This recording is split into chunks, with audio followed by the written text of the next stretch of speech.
Hello and welcome back. Today I'm looking at the grade 3 B2 piece Douce Amis. My French isn't that good, so apologies if the pronunciation is a bit off. Sweet friend is what it translates at. So I'm going to do the usual thing, playing you the piece as nicely as I can, and then we'll break it down afterwards and talk about some ways that you can go about approaching learning it.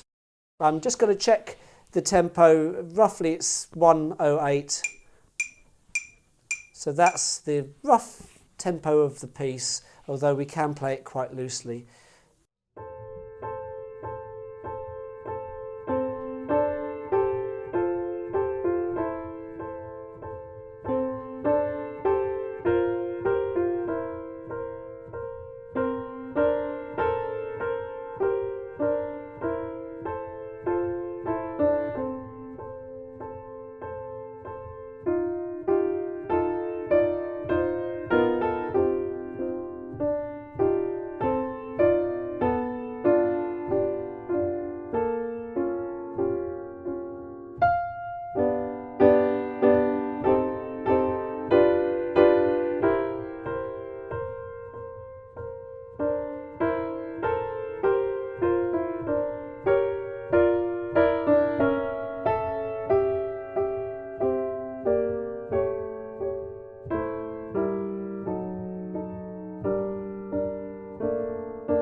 I quite like this piece. It's a very relaxing, calm piece.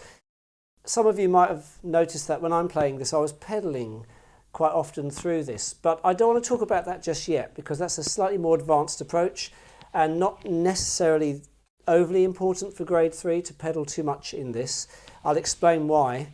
Firstly, we're starting with a very simple right hand accompanying idea. That's all we're doing for those first 4 bars. So it's all about the left hand getting the melody to sing out. Also be careful to notice that the treble clef is at the beginning. So don't start on...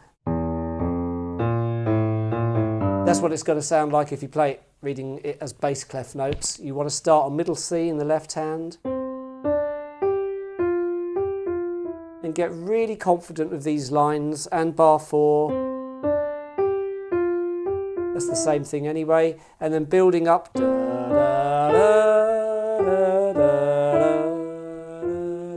then sort of tapering off. So building up that sound,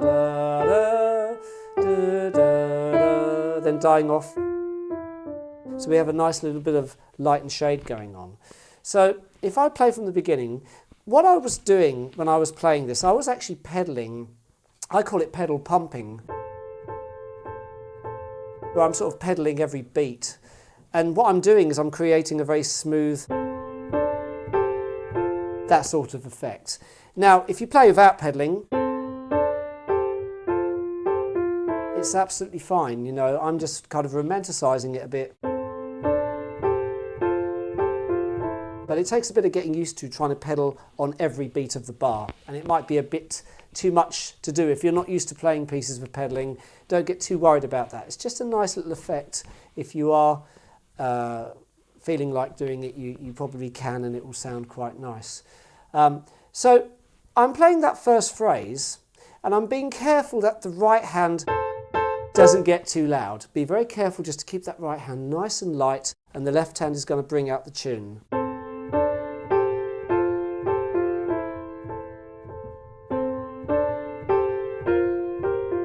If you're hearing it like this, you know, the right hand being loud, it's not a good thing. So here we come into the next bit, bar 6. For the remainder of that bit, bar 6 going into bar 7 can stay quite loud.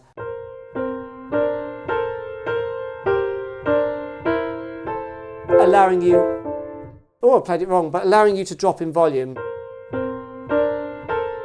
Stay strong and then start to drop off.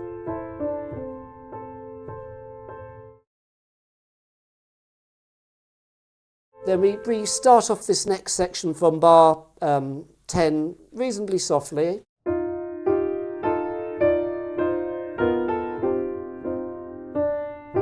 Then there's a bit of a crescendo. So bar 12, that little word creche is the crescendo, and that can apply to the next 3 bars. It's gradually building, and in fact the left hand part in bar 12 has these minims. So we're adding beat 2 to the D that we've already played, and then in beat 3 the middle C is staying for the rest of the bar. So you get this kind of melody in the left hand there. And then of course, be careful at the little finger in the left hand on bar 13. Holds the B for the entire bar because it's a semi-breve, isn't it? And then B flat. And at this point we're quite strong. So starting bar 12, not too loud, just building. And more. Then nice and strong here. Even more. At this point it could be the loudest part of the music, I guess, because we've come from F, moderato forte, fairly loud, into what will be loud really. So we're coming from bar 15, building even more, and then dropping off and back to that kind of sound. Building up a bit more now. And then from this point onwards, we're just gradually dying away. So, you know, we're not that loud at this point anyway. Bar 22, where it says dim poco a poco. Decrescendoing, getting quieter little by little, poco a poco. So from there, and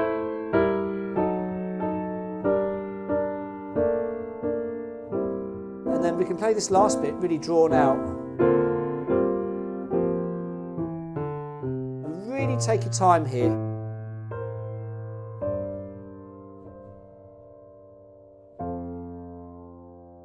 And wait. Although there isn't a pause sign written at the end on the last bar, it makes sense just to hold it, let it stay, and then release.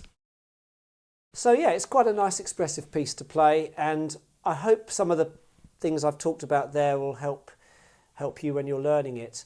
One thing to keep in mind here is that the melody switches quite often between the left and the right hand. A good exercise would be to play the whole piece through, just focusing on the melody itself. So the left hand would start, you play that idea, and then you play again. I'm only playing this in a rough tempo, so you know, just to illustrate.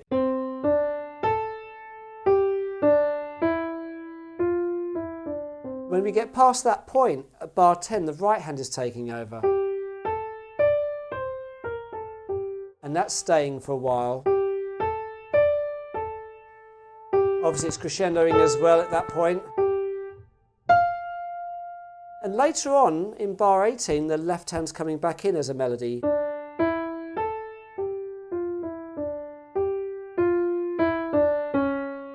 So we've got moments of interest in both parts there. Melodically. Good luck anyway with it. I hope it goes well for you, and hopefully see you on one of the next videos. Thanks for watching. Take care.